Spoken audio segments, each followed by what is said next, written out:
The following content is for entertainment and educational purposes only. It does not constitute means for diagnosis, healthcare advice, nor treatment. Make use of a qualified healthcare professional for such purposes.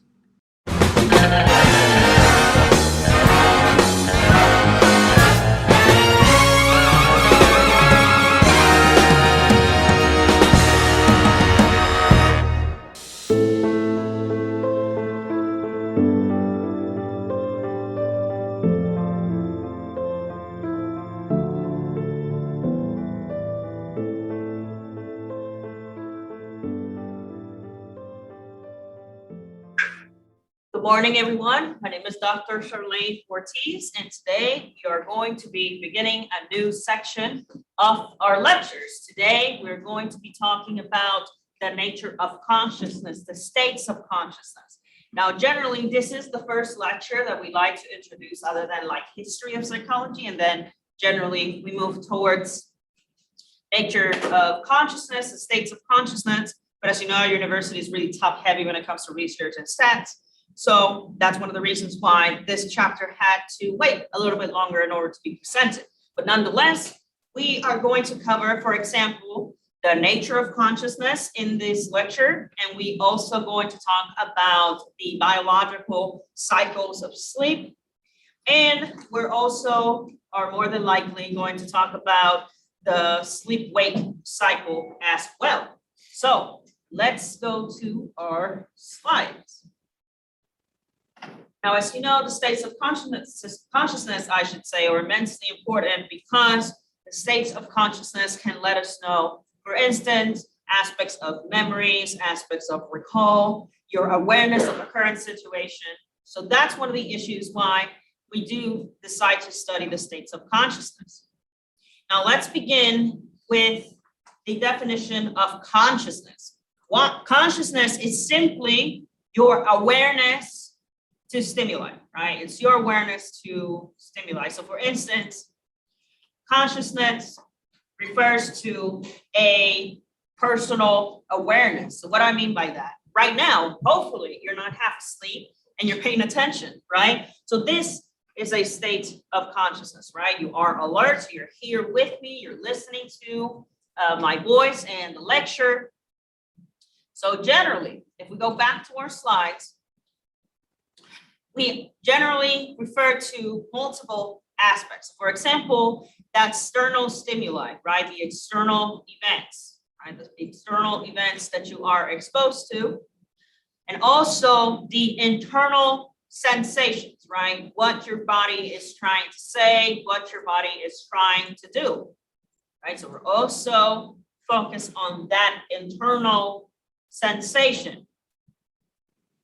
Interestingly, another aspect of consciousness, right? The alertness of internal and external stimuli also refers to as the self, right? And I like to think about the self a lot. If you continue in the field of psychology, you're going to hear very often the term of the self, right? And what I refer to is it's going to be unique, right? It's going to be very unique. That process of having these experiences. Now, interestingly, it's not just the experience, right? But also your thoughts about that experience, right? So for example, let's think about the experience of coming to a lecture, right? Or watching a lecture on YouTube, on video. So notice that you are going to have an experience, right? We're all going to have the same experience, but we also have thoughts about that experience. For example, some of you may like lectures as I present them, and some of you don't, right? So what that tells me is that we are going to have specific thoughts about that experience. Any questions about that? Right, pretty straightforward. Now, let's move on to typical conscious thoughts. Let's move on to typical conscious thoughts on the right of your screen. So one of the things that we tend to do within the conscious experience is envisioning images that are actually not happening, right? So for instance, you'd rather be at home taking a nap instead of listening to an early morning lecture, right? I hear you, hashtag relatable, I understand, right? I would do the same thing, just drinking hot chocolate milk, right? But unfortunately, you're here stuck with me. So maybe you're thinking about images of yourself just laying down in bed or on your couch, just lounging. Another aspect that is typical, right? Typical thoughts include speaking or thinking words to yourself. I have many clients, as you know, I practice under supervision, and I have many clients who will say, well, is it normal for me to talk to myself? That's a very typical thought and a very typical comment that we get in practice. And notice that to a certain extent, it is normal. About half the time that you spend awake is doing this, right? And the other half is usually just daydreaming. By the way, fun little fact. So basically, I only have you for like a good half of the lecture, maybe, on a good day, right? So I only have you for about half the lecture. We also spend our time feeling emotions, those involving joy, anger, or anxiety. And we also tend to focus on sensory aspects, right? So you tend to focus on, say, for instance, is it hot? Is it cold, right?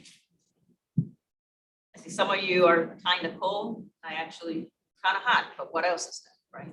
I'm usually very hot nature. Now, how is it that we can understand the different types of states of consciousness? Well, as you know, psychology as a science has to use empirical methods to assess its hypotheses, its theories. So one of the things that we tend to utilize is understanding consciousness through brain activity. But how do we, right? How do we measure brain activity? Well, we do so through an electroencephalograph, right? Or typically known as an EEG, right? This device is designed to monitor that electrical activity, right? That electrical activity in your brain. And if you recall from previous lectures, you remember, I should say, that electricity and neurotransmission, electrochemical communication is what the brain uses to send signals, right? So of course, we're trying to monitor that brain activity through electrical methods, such as an EEG. Now, how exactly does an EEG work? Well, if we go back to our slides, you'll notice that what the EEG intends to do is basically provide you with a summary, right? It's providing you with a summary of that riddle of within the cortical activity, right? So we're thinking more about the surface, right? We're thinking about the surface, although there's other means in which we could measure the brain, but we have covered those before. But we also have other methods to understand the activity of the brain. Now, how is it? What exactly is it measuring, right? So a thermometer measures temperature, right? It does so by trying to trace your brain waves, right? So the EEG is interested in tracing the brain waves, right? Based on your cortical activity. Now, if you recall from previous lectures, you remember that we were interested in studying the amplitude and magnitude of light waves, right? And sound waves. It's no different with an EEG. It uses the same principle.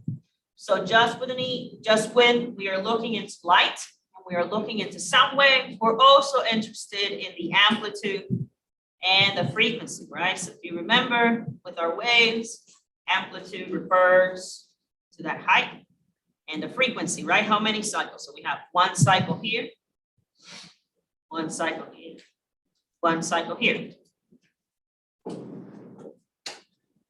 Now, we have multiple frequencies, right?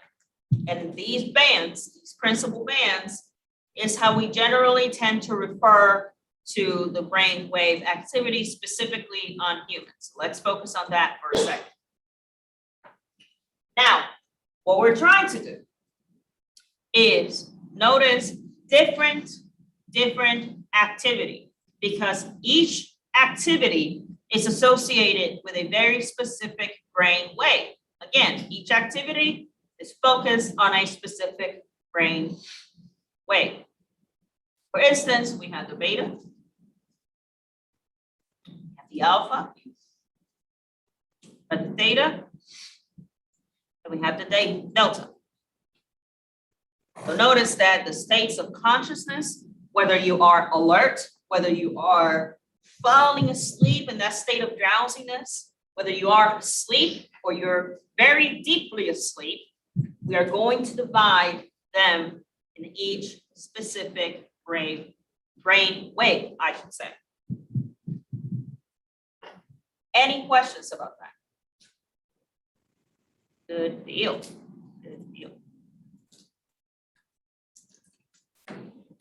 Now, something that I would need to mention, we go to our slides, notice that there is a strong correlation. We've talked about correlations before, right? Remember, correlation does not equal causation. Just because something is related doesn't mean it caused it. For example, you are related to your siblings, it doesn't mean you caused your siblings, right? There's a correlation between you and your siblings, you and your cousins. But notice that you didn't cause your siblings or your cousins to occur. I like using that example a lot. Now, notice that there is a strong correlation, right? There is a relationship between drowsiness and the patterns that we see of that cortical activity, right? And remember, we're measuring this cortical activity, right, based on EEG brainwaves that we are examining. Now, let's look into, right? Let's look into the different types, right? Let's look into the different types of EEG patterns, right? So remember that the first one that I measured, right, was the beta, right? Beta. And some of you might have seen it before. The beta is usually illustrated by a Greek symbol, right? This. Right. Some of you might have seen it before. And the beta waves is the state. So if I were to put you under an EEG, beta waves are what you're doing right now. Alert, conscious, paying attention, doing some problem solving. That's beta. Hopefully you are aware. So that's where you are right now. You're in the beta cycle, right? We're in that beta wavelength. So that's right now, right? That consciousness, that alertness, then what time of day it is, right? Those things. Now, generally, right, when we are engaged in a problem, right, problem solving, you're doing your statistics, you're doing your math problems, you're responding to a test. This is where beta waves are going to dominate, right? Let's look into alpha waves. Alpha waves. Generally, when we are talking about alpha waves, I want you to think about you are relaxing, right? You are meditating. You're meditating, you're relaxing. Some of you may start hitting that state, right, that you're kind of asleep, but not really. So say you're watching a movie with a friend, right, with your roommates or your siblings or your parents. You're like, hey, wake up, you're not watching the movie. Wait, I was awake. I was totally watching the movie. That's your alpha wave, right? You're kind of not really asleep. You're meditating, you're resting. We also see these prayer, right? When people are praying, we tend to see this as well. So we tend to see our alpha waves in that state. But notice that when we start, right, we start moving into a deeper sleep, right? We start falling a little bit into sleep. We start seeing the delta. But remember, for delta, we're going to have a very light sleep. So that's where your theta, right? Your theta waves come in. So that very light sleep, when you can be woken up very easily. Now, once we are in deep sleep, we are starting to see those delta waves, right? So we're seeing those very deep delta waves. So any questions about those frequencies, right? So we're going from complete awareness to no awareness. Now, some people tend to confuse sleep with not being conscious, right? That's a misunderstanding. Your body is still conscious, which is why, for example, if you're asleep, right, and say your dog starts barking in the middle of the night, maybe he saw someone in the yard, or maybe some smoke, right, and you wake up because of the smell of smoke, you're not dead, right? You're still in some form conscious, right? You're still conscious because your body still has to regulate your breathing, your heart rate. It still has to be exposed to external stimuli. For example, if someone touches you, they can wake you up. If there's some smoke in your house, it would wake you up. So you're not completely out of it. People tend to confuse being asleep, right, with not being conscious, right? When in reality, you are still, right, aware to a certain extent, just not here, right? Just not in that high alertness, but you still are, just not to the same extent. And people too do tend to forget that. People do tend to confuse it. Now, let's talk about our rhythms, right? Let's talk about our rhythms. Now, we're going to explain them a little bit more in detail. So notice that we're going to have our biological rhythm, right? Our biological rhythm. And what this refers to, it's basically changes, right? They're fluctuations of your physiological functioning. Right? There are changes in your physiological functioning. So if you recall, as I was mentioning right now, you are alert, you know what's going on, you know what stimuli is present, right? But notice that you're also aware while you sleep. So this will be change in fluctuations. Notice that your body has a certain control of your internal organs while you're awake, and it continues such process while you're asleep. That's why you can't go to the bathroom, right? During the middle of the night when you were asleep. But I think the one that interests most people is that of the circadian rhythm. Who here has heard that term before, right? So many of you. Who can tell me what that is? Or what does it sound like, right?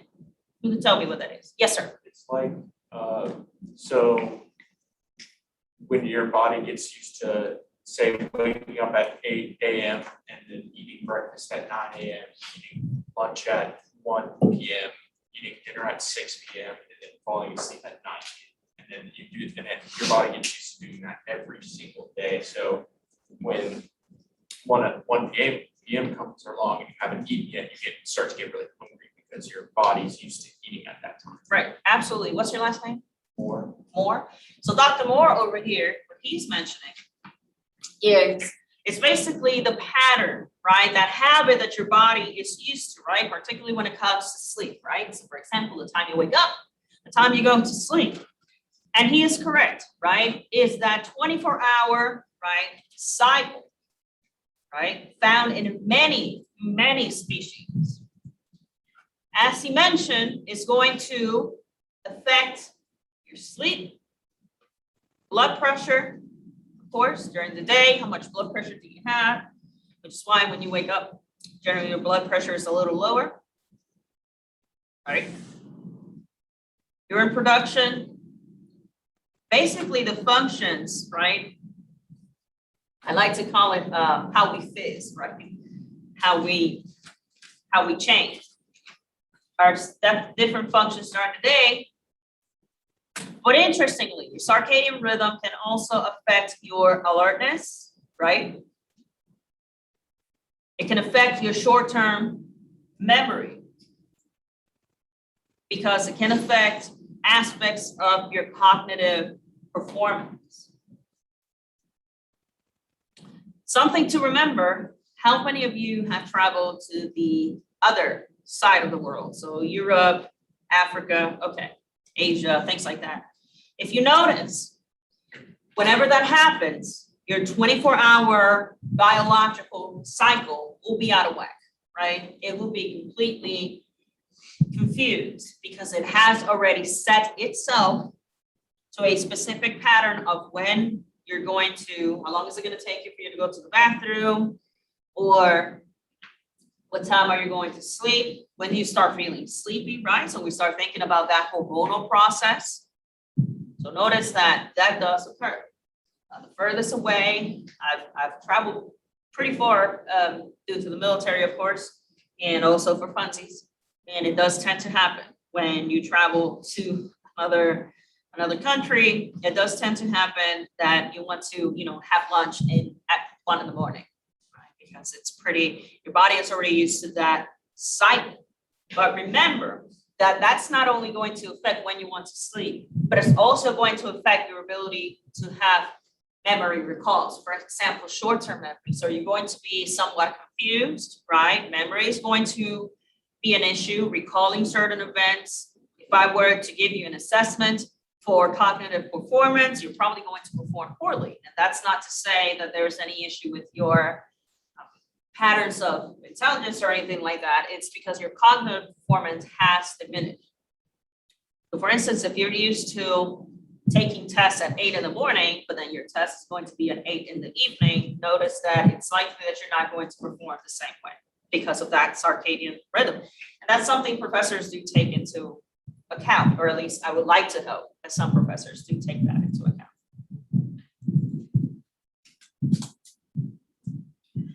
Now, what happens, right? What happens when we start ignoring these rhythms?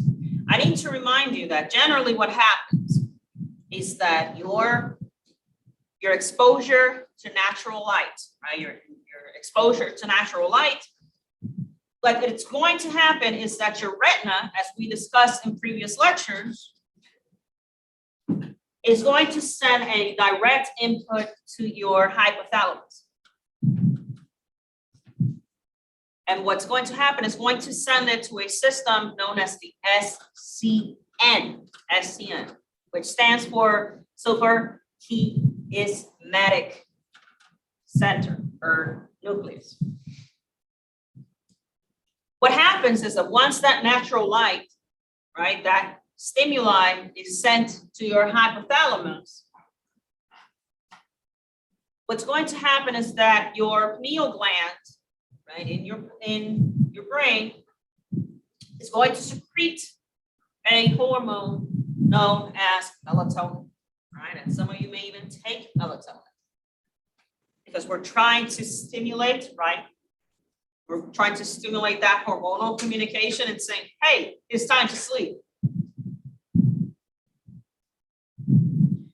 The SCN, this nucleus, the suprachiasmatic nucleus, what's going to happen is that it's going to regulate, right? It's going to try and synchronize multiple, we can mention, or we can call them circadian clocks throughout your brain and body. It's trying to synchronize your body into thinking it's time to sleep. However, some of you might have been familiar with shift work, right? Or rotating shifts. That is perhaps the worst shift you could have. It's better to have day shift or night shift compared to rotating shift, right? And shift work. Although night shift is not the best, but if you had to pick the lesser evil, it's better to pick night shift versus rotating shift. Why is that? Well, because you're going to be constantly at odds. Your body is going to have an issue with that local time, with understanding the cues that are out there. For example, sunrise, sunset. And then it's going to have an issue in determining, okay, this is my normal rhythm, right? This is my normal rhythm.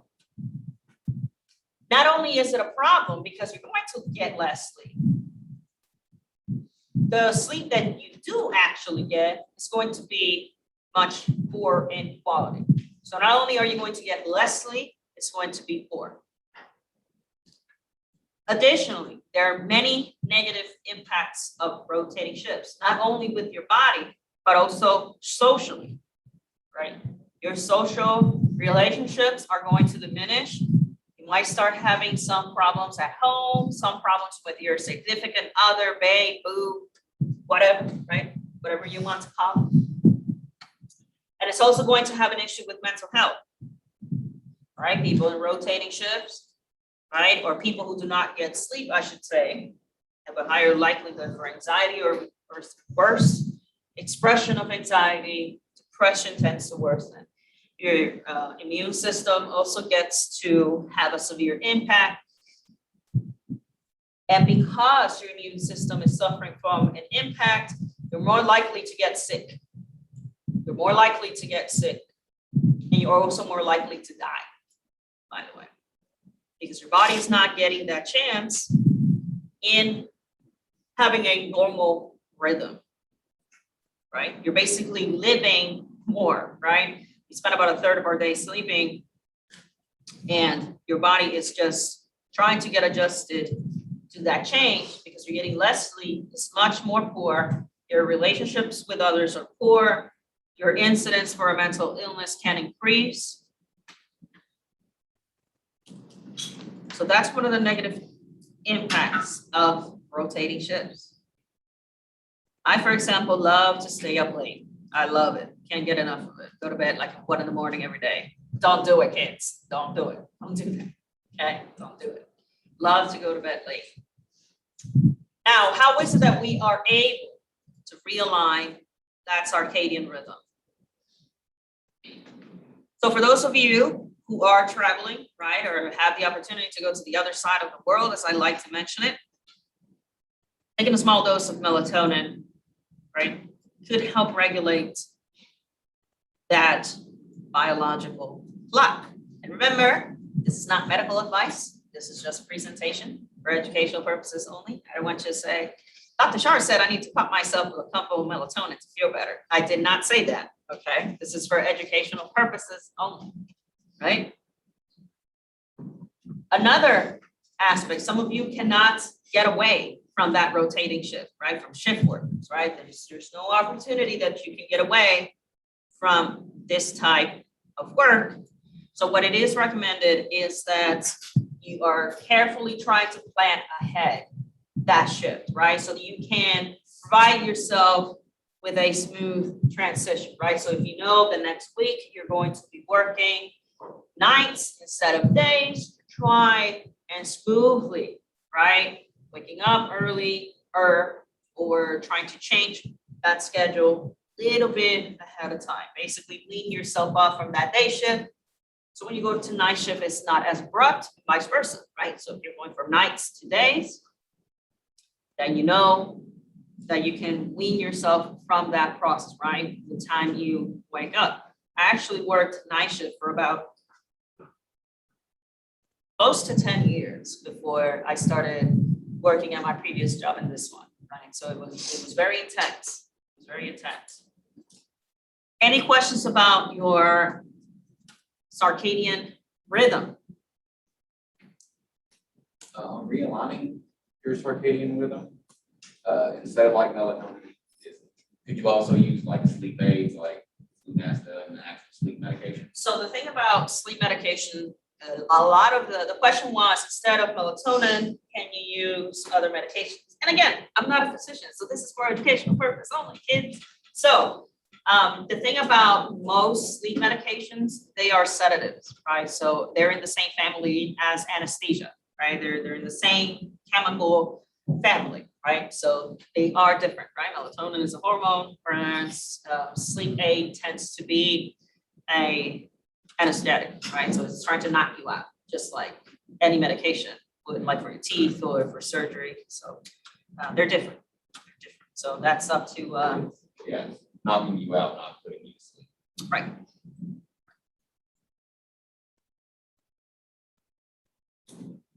Now, you heard me talk about the beta waves and the alpha waves. You heard me talk a lot about that. So let's see it, right? Let's look at it in practice, right? Let's look how exactly does it look like? Well, we can, for example, conduct an EMG, right? And an EMG, what it's trying to do, right? What it's trying to do is record, right? That muscular activity and tension, right? And we're going to start, who here has sleep paralysis? A little bit, maybe? Yes, no? Okay.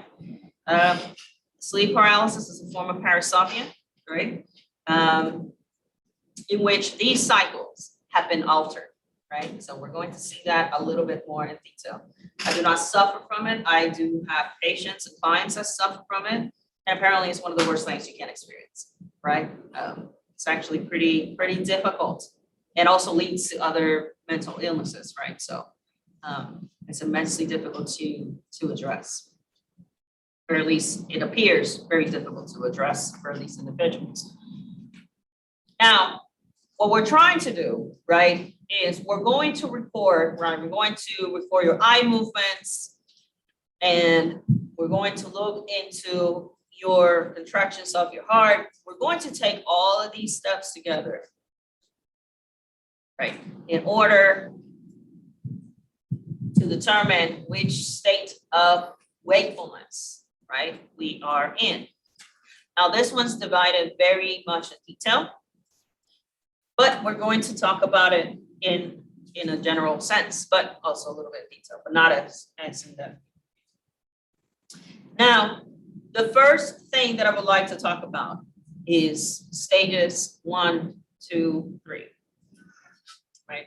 And in stages 1, 2, 3, notice that in the state of our first stage, notice that it may only take you about a couple minutes to fall asleep in a general sense, in a natural sense.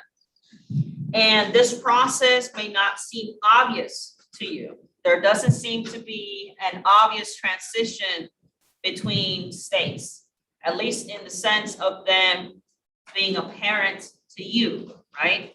So we can't see them once they are occurring, right?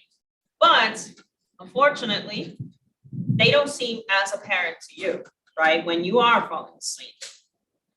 Now, generally, what's going to happen is that right now, in your ordinary wakefulness, you are aware, you are awake, you're conscious. Notice that our wavelengths are very fast and they have a low amplitude, right? So remember, those are your beta waves, right? The ones that are very fast, very fast, but they don't have a high amplitude, right? They're not pretty high, quite the contrary. Very short, very fast, right? So this is what your beta waves look like. Now, when we start relaxing, right? When we start falling asleep, we start getting drowsy, then we start seeing that these brain waves just have a little bit more of an amplitude, right? They start having a little bit more of an amplitude when compared to your ordinary wakefulness, right? Being completely awake. Now, when we are moving into stage 1, right? We're moving into stage 1, we have very irregular patterns, right? We're having very irregular brain waves. They're still very small, but notice that they are irregular, right? They're not having a very similar pattern as these, for example, when you are falling asleep, they're very short and close together, right? The cycles are very short, whereas here, they seem to be a little bit more spread out. They're a little bit less regular. As you start moving to stages 2 and 3 of your sleep cycle, as you start moving towards them,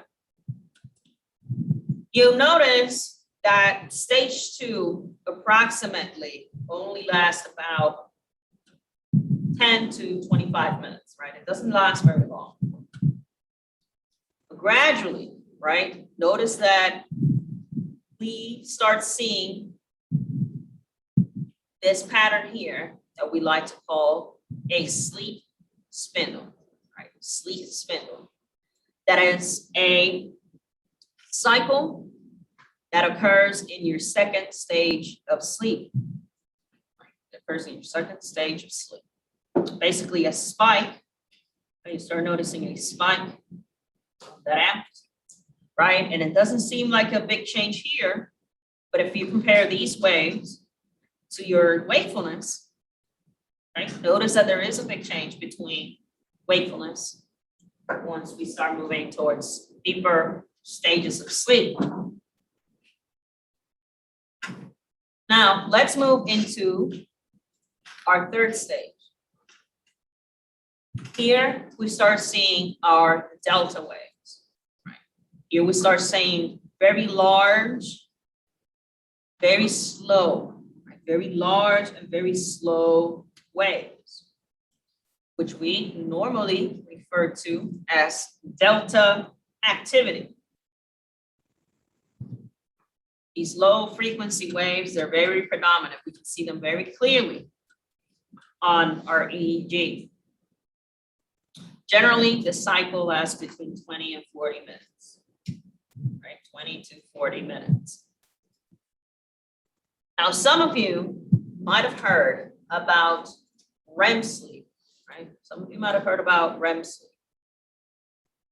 Notice that REM sleep is very similar in its behavior when compared to ordinary wakefulness, right? The brain waves are very, very similar. What do we call it REM sleep, right? REM sleep, REM stands for rapid eye movement. Stands for rapid eye movement. Why do we call it that? Because that's exactly what's happening, right? So if you were to look into a person, right, who is under REM sleep, if you were to spread their eyelids and look into their eyes, you're going to see very fast movement, right? They're going to be cycling. That is because it's immensely similar to that ordinary wakefulness. It's very difficult to try to wake up someone from REM sleep. This is your deepest form of sleep. Right? This is your deepest form of sleep. Here, when we are on REM sleep, the person tends to be paralyzed, right? During this stage, a person tends to be paralyzed. Now, here, with being paralyzed, you're thinking, why are we paralyzed, right? Why are we paralyzed on REM sleep? Because on REM sleep is when we start dreaming, right? This is when we start having dreams. And if we're dreaming, right? Imagine that I am having a dream about being chased by a lion, right? I'm probably just gonna end up swinging and moving around my bed, right? Start doing a bunch of stuff. So your body, for its own protection, maybe the protection of other people that are sleeping right next to you, your body actually paralyzes you during that time so that you don't act out your dreams and that you don't become hurt. See, with people who have sleep paralysis, that process has not worn off. So they are in this semi-state, right? Your book doesn't mention that, but I thought it's interesting to mention here. Whenever we are in this state of REM, imagine if you were kind of awake. So people who are having sleep paralysis, they have very, very scary, very fear-producing hallucinations because now they are kind of awake, but they can't move because they're under that REM sleep, right? So a lot of them start seeing demons at the end of their bed, right? They start seeing dark, very dark figures that are just looming in the corner of their bedroom. This is just nightmare fuel. No, it's like they still have to charm and have nightmares the rest of the week. But that's what they see. Not only that, they can't get out, right? They feel like they can't get out of that state of wake themselves up properly or to fend off this hallucination because their own body, what it's supposed to do to protect you, right? To keep you rigid, it's not working against you, right? Because now you're seeing all these hallucinations and you can't get out of it. Now, when I first started in my first 101 course, back in the long time ago, I used to think that we would go through these cycles, right? Just one time, right? So you're awake, you go to sleep, kind of, not really. Then you go to sleep, and then you're super asleep. And then you wake up. That's what I used to think. But it's not, right? It is not how it occurs. Generally, this cycle occurs a couple times a night, right? A couple times a night. So it takes 40 to 60 seconds. So it starts off really short, right? So we go through the cycle very quickly. And as the night progresses, it takes longer for the whole cycle to occur, right? So when you first fall asleep, you go through the whole cycle, right? From ordinary wakefulness to REM sleep, kind of fast. And then as the night progresses, it takes a little bit longer and a little bit longer and a little bit longer until you wake up. I used to think, oh, it's just once and you wake up. No, that's absolutely not true. Any questions about that? So when you run through that cycle, you hit ordinary wakefulness every time? So when you wake up, you're going to go through the sleep cycles, right? So stage 1, So just 1 to 3. right. And then ta-da, you wake up unless you have sleep paralysis, and then it's a whole nightmare, right? Quite literally, you're living a nightmare.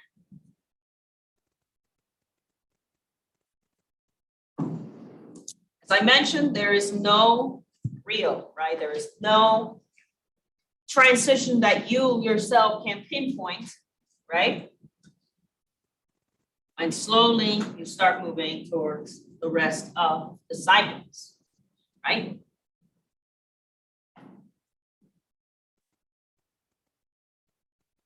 Now, this is already what we covered, right? Now, something that I did not mention when it comes to REM sleep, I did mention that, yes, it is difficult to wake you up from it. Your breathing can be irregular, of course. So now basically you've been paralyzed. Something that I didn't mention is sleepwalking. Ooh, sleepwalking. How many of you know a sleepwalker? Okay, good deal. The question is, can you wake a sleepwalker? Yes or no? Who says yay? Who says, yeah, you can wake them up? Who says, no, don't wake them up. Let them go about their day. You can wake them up. They're not going to drop dead. They're not, those are a lot of myths that actually does not happen, okay?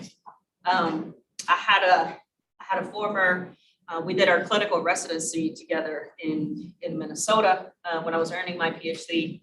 And she was a sleepwalker, and she told me that her husband had to nail shut their windows because in the middle of the night, she just wake up and just open the window. You just walk outside, and that's with the water sprinklers, and then he was tired of it. And so he had to nail shut the window. She was telling me, well, now I can't get out of my own window. It's like, that's probably a good idea, you know, because you're dancing in the sprinklers like it's some sort of like festival, you know. So that's a good idea that your husband did that. At one point, somebody did call the police because they just saw her dancing around the yard. So I think that's what did it. It's like, no, she's a sleepwalker, right? How do you explain that one, right, to the cop, right? But yeah, she was a sleepwalker for sure. But yeah, you can wake them up. Does lucid dreaming happen during REM sleep? I'm sorry, Lucid dreaming? what do you mean? So just, Being like somewhat conscious. so that does not occur then. So what's going to happen generally in relaxed wakefulness when you're kind of asleep but not really. Now, with stage 1 is when you're starting to see very light sleep. I can wake you up very quickly. With relaxed wakefulness, that's more like meditation. But then in stage 1, it's pretty easy to wake you up. That's when you start having a lot of fights between, you're not watching the movie. It's like, yeah, I was. No, you were not. Yeah, you're not. You were asleep. So that's generally where that will occur. So if you guys recall what I was mentioning earlier, right? That your cycle tends to get just a little bit longer as the night progresses, right? So this is a really good example, right? So for example, the person went to bed at 10, right? They're trying to go to sleep at 10 and they are waking up at around 7. So if you notice, when we start moving to those stages, so we are fully awake, we're moving to stage 1, stage 2, stage 3. You notice that in order to get to REM, look how short, right? It didn't last very long. We actually cycled through very quickly. Whereas as the night progressed, notice that the REM sleep, right? The whole cycle took a little bit longer. And then once we are getting towards the point of waking up, it goes back to that short cycle. So it does take as the night progresses, it does get longer. And then once you start waking up, notice that here, I actually like the illustration a little bit. The person seems very paralyzed around here. So I think they did a cute job at that. But if you notice, the fastest eye movement, right? So for example, your fastest eye movement does occur during REM, right? So it does occur during REM sleep. So you start having that rapid eye movement, which is why that stage is called that specifically, because your eye movement is faster during that time. It resembles a lot of the sleep and being awake. So any questions about your circadian rhythm and your sleep patterns? Any questions about anything we've covered so far? Yes, sir. A little off topic, but have you heard of the like Uberman method of sleep, where they try and sleep like in 30-minute intervals, like 6 times throughout the day, and they claim that it's your body starts skipping some of them, or I guess speeds through and then hits REM, and then you wake up, and you're supposed to get you into REM for essentially it takes out everything else but those REM cycles. Right. But you sleep like every 5 hours or something. I have not heard of it. That sounds like some sort of like Chinese torture interrogation method. That sounds awful. I mean, I don't know, maybe it works, but we would need data to back it up, of course. I have not heard of it. It does sound like a form of like interrogation torture. It's like, wake up, and then they're like, what happened? So I don't know. I have not heard of it, but it sounds pretty interesting. So for those of you who are watching online that might have not heard him, he said that there is a method where people claim that they can basically take out the rest of the stages and then just go through the REM. Yeah, that was what the student had mentioned. So let's go back to our slides. Generally, age has a big deal to do with our cycles, right? It has a big deal to do with that.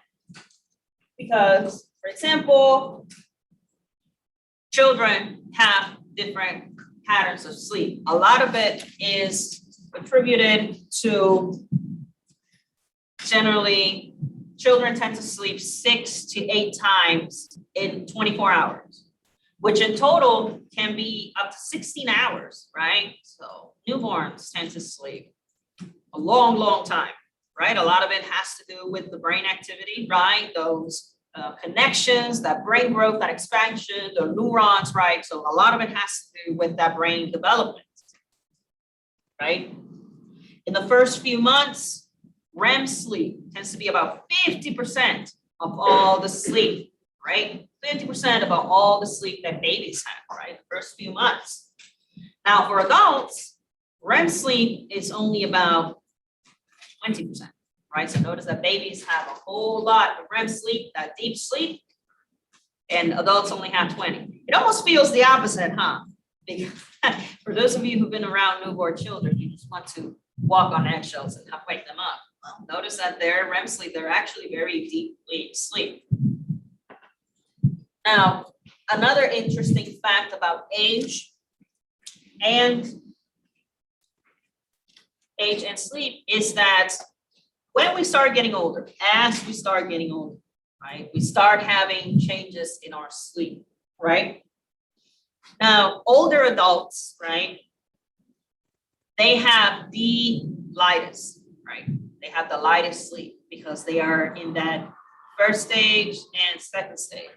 Oh, we got some music going on. Love it. So in this particular case, older adults, right, they have they spend more time in that light sleep, right? They're not so much in that REM deep sleep. So babies, by the contrary, a lot of their time is spent in that REM deep sleep, whereas older adults tend to be in the very light sleep. Now, it is noted that if we try to do a cross-cultural examination of sleep, there's only very subtle differences, right? It seems like people sleep about the same in many countries. However, in some tropical regions, right, Caribbean, Mexico, also in Spain, by the way, it's really common. The siesta, right? The siesta is really common, which is basically taking a nap, right? It's taking a nap. That sounds great for most of us, right? Like, yeah, I want to take a nap. That sounds great. Napping is kind of tricky, right? Napping is kind of tricky. It's one of those that you have to do it just right, right? You have to do it just right. Fun little fact, I remember I used to travel a lot within Afghanistan because I was intelligent, so I got to go to like a lot of places. And I went to this Spanish force, right? It was the Spanish Army and Marines, right? And I remember going there, and here's my little American self. It's like time to work, and then I show up. It's like there's like nobody. I couldn't find anybody on post, and I'm thinking, what is going on? You guys need to stay awake. What if they come and attack us or whatever? They're taking a siesta. We are at war, people. How about you wake up? Somebody's just gonna show up. It's like. And like, oh, there's nobody here. Might just won't make myself a sandwich while you guys take a nap, right? So I thought it was so bizarre, right? I think that would be the last place you want to take a nap, but they were just fine culturally. And then us little American people just pulling guard. It's like, well, I'm gonna pull guard while you take a nap. How about that? Is that why you call me, right? So I always found that very interesting. That culturally, that was very acceptable, right? It was very, very acceptable. There are changes with that. I'm not going to forget. I'm thinking, where is everybody? I sound like two Spanish soldiers. Where are you guys, right?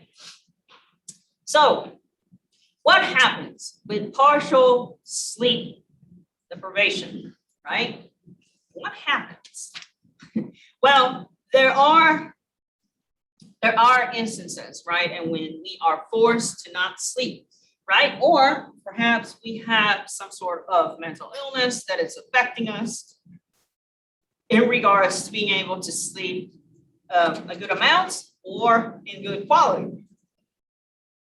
Now, what this means with partial specifically, we are referring to having just substantially less, right, over time. So if you were to track your sleep schedule, which is something that I do with my own patients, is to track their own sleep schedule. I do tend to do that a lot, generally to monitor whether or not their symptoms are getting worse or getting better. It is substantially less. It occurs over time. And what happens is you're going to have a lot of cognitive issues. And if you remember from the first time we met, cognitive, if you hear that term, think about thinking, right? Thought, right? Whenever I use that term, that's what I'm referring to. So when I talked about cognitive impairment, you can think about issues with attention. It takes you longer to react, right? Which is why it's so difficult to drive when you haven't slept really well. And it's also really difficult to make informed decisions, right? So when you're trying to make a good decision and you're half asleep and you haven't slept well, maybe this is not the best time to sign a contract, right? For example, don't go on CarMax or something like, hey, I'm gonna buy a car, it's like 3 a.m. That's not very advisable, okay? Now, because of that, because of partial sleep, right? Because of partial sleep deprivation, you're going to start seeing some negative effects to your immune system, right? Your body is not responding the same way to agents, right? To bacteria, to any virus. So it's not going to respond the same, which is why there's many studies. And when they will grab people who are shift workers, for example, and they grab people who just have normal 9-to-5 jobs, and generally, and this goes back to ethics and research, right? I do teach research on campus. So if you're interested in taking a class with me, I'll see you then. I love all of you, so I hope to see you. So one of the ethical issues about that research is that the individuals were exposed directly to the flu, right? They willingly accepted to be exposed by the flu, and people who were not sleeping well, the shift workers, actually were more likely to experience the flu than were the other individuals, right? So this is, you can find this type of research and it's fairly common, right? It's very, I don't want to say it's fairly common, but you can find them easily. You can find them easily online. Now, what happens when we are deprived of that REM sleep, right? That deep sleep. Notice that slow REM sleep allows you for memory consolidation, right? What does that mean, right? So for example, when you're going about your day, you woke up and you had toast and eggs for breakfast, you got in the car and you saw Peter, you're like, hey, Peter, how you doing? And all these little memories, right? For example, going to class and learning about a new topic here in this lecture.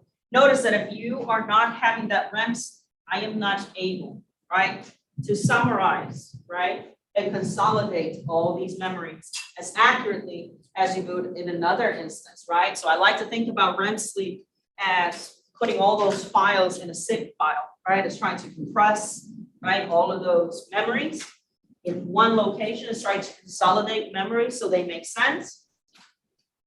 So, for example, if you haven't slept well, which would be a good witness to a crime, right? So that would be an argument, right? That would be an argument against testifying when you haven't slept. Is actually pretty common, all right? Because a lot of the crimes occur at night, and then the police want to talk to you right then and there, take you to the police station right then and there. But the crime started at 9 and it's 5 in the morning and you're still being interrogated about what happened. So notice that you haven't had the chance to consolidate your memories, right? So a lot of people, especially attorneys, recommend that you don't talk to police until you are rested, right? Because you haven't had the chance to consolidate all of these memories. Whereas the argument by police is, well, we need to get it fresh out the oven, right? I need to get your testimony right now when you remember it. But we know that because of REM sleep, we need that time to consolidate our memories along with other factors, right? You're probably, there's a lot of emotions going on, a lot of stress going on. So not only that, but your sleep would also affect how you consolidate your memories. Fun little fact.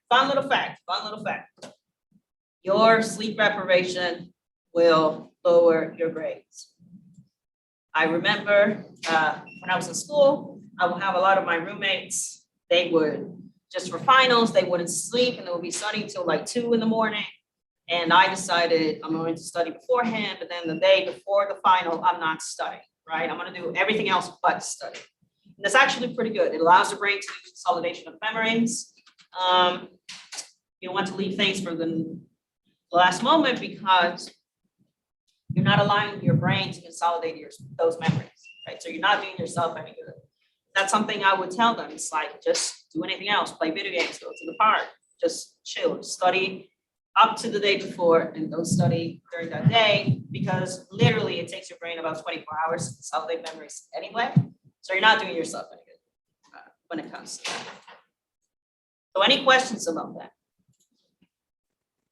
So what if you cram 2 days before, like you just try and do all the studying like 2 days before and then give yourself? I try to do it gradually, which is the recommended, is that you study gradually. Don't try to study like 2 days before the exam. You literally don't have the brain capacity to do that, right? It does take a while for your brain to consolidate those memories, especially if the topics are similar. So for example, if you're studying for an exam in psychology and then you have an exam for, let's say, sociology, right? And they're both talking about culture, you're not doing yourself a favor, right? If you're studying about statistics and then you have another math exam, you're not doing yourself a favor. It literally does take the brain longer than what you think, right? So it's not going to consolidate those memories for you. So let's talk about sleep disorders. There are many sleep disorders, but let's talk about the most common ones. So let's talk about insomnia. Insomnia can mean 3 things. It can mean you have difficulty falling asleep. It can mean difficulty remaining asleep, or it could be you're waking up way too early. Right? So insomnia refers to three things, right? Either falling, remaining, or awakening, right? So it refers to three things. There are many different causes for insomnia. And insomnia refers to a very chronic, right? Long-term, right? Long-term problems. Generally, it results in fatigue, right? It results in impaired functioning. So if you have insomnia, it's really difficult to function, whether it be in just your general motor activities or more cognitive tasks. So it is pretty common to experience these symptoms. It's one of the more common ones that you will see for those of you who are in psychology. How many of you are in psychology or thinking about psychology or in that? So where are my people at? Hey, so not that many, most of you are engineers. So you'll notice that once you start hitting that process, right, of seeing clients, whether it be in your master's or doctoral program, you'll see that a lot of the common symptoms do involve insomnia, right? A lot of the anxiety, depression, things of that nature. Let's talk about narcolepsy. Narcolepsy, in this regard, we are talking about a very sudden urge, right? It's irresistible, right? It's very difficult for the person to stop this onset of basically wanting to go to sleep when you should be awake, right? When you should be awake. It's a very sudden, very immediate sense of wanting to go to sleep. The problem is that it could be dangerous, right? It could be dangerous because it is too sudden, right? It is very sudden. And we're going from full wakefulness, right? So we're going from full wakefulness. If we go back to that illustration, if I pull it up here on your slide, you'll notice that with narcolepsy, you are in your full beta wave, active, low amplitude wave. And we're going to skip all of these and we're going to go directly to REM sleep. Very deep sleep, right? When you're having dreams, when you're having nightmares. So it is pretty dangerous because you can end up sustaining an injury, right? You're not going through that process of slowly going through that sleep, that deep sleep. Now let's talk about another very common sleep disorder, and that is sleep apnea. You might know someone or you yourself might experience sleep apnea. Generally, the demographic that meets sleep apnea criteria are middle-aged men, typically white men. So there is a racial component to sleep apnea. Now I say typical because you can know a small young Chinese woman that has sleep apnea, right? So I don't want you to think only, middle-aged men, white men. Usually weight has an issue to do with that. Now, sleep apnea, what it refers to, it's a gasp for air, I should say. It's reflexive, right? So it's basically a reflex of this individual trying to gasp for air. And the problem is that gasp, that sudden urge is going to awake that person, right? It's going to ruin the person's sleep. Generally, when this occurs, the person will stop breathing for a minimum of 10 seconds. All right, so it's also pretty dangerous because the individual will just quite literally stop breathing while they're having that reflex, right? And it's also accompanied by loud snoring. Right? Generally, sleep apnea is relatively easy to diagnose, right? So it's generally easy. I had sleep apnea, and of course, I'm not an obese white male in my 50s, right? But I had sleep apnea because I had an obstruction. So that would be obstructive sleep apnea, right? Because of my tonsils. I had an obstruction. So once I got it removed, sleep apnea went away. So it was an obstruction. So it was a little different, right? It was obstructive, right? It was obstructive sleep apnea more than a reflexive sleep apnea, if you will. All right, any questions about those common disorders? All right, so let's talk about our last disorders.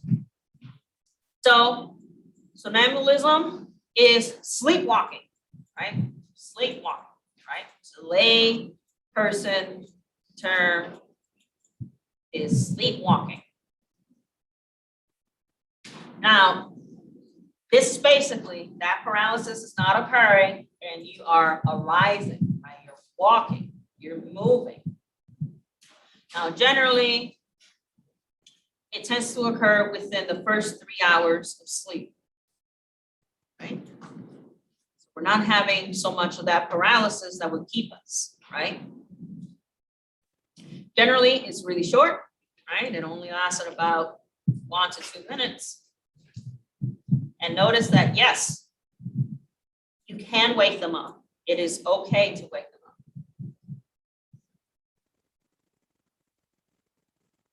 Now, we also, in this similar fashion, we start seeing our parasomnias, right? We start talking about our sleep terrors, right? These are different characteristics, or different disorders, I should say, that are characterized by REM sleep behavior disorder.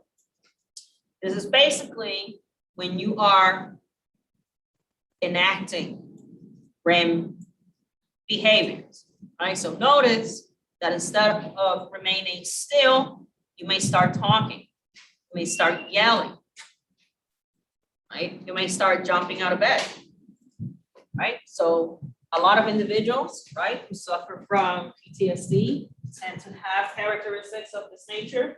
So for example, they may be having a dream that is similar or in reference to the trauma that they had experienced that led to the PTSD in the first place. So you may see them yelling, let's say, get out, or they may hit, right? Or they may slap, or they may push someone, or they themselves can roll out of bed, right? So these are behaviors that you're basically trying to enact this dream, all right? So basically you're not remaining as still as you normally would. This person is quite literally enacting their behavior that they would have during their dream. So any questions about that? Good deal. All right, so that will be the end of our lecture.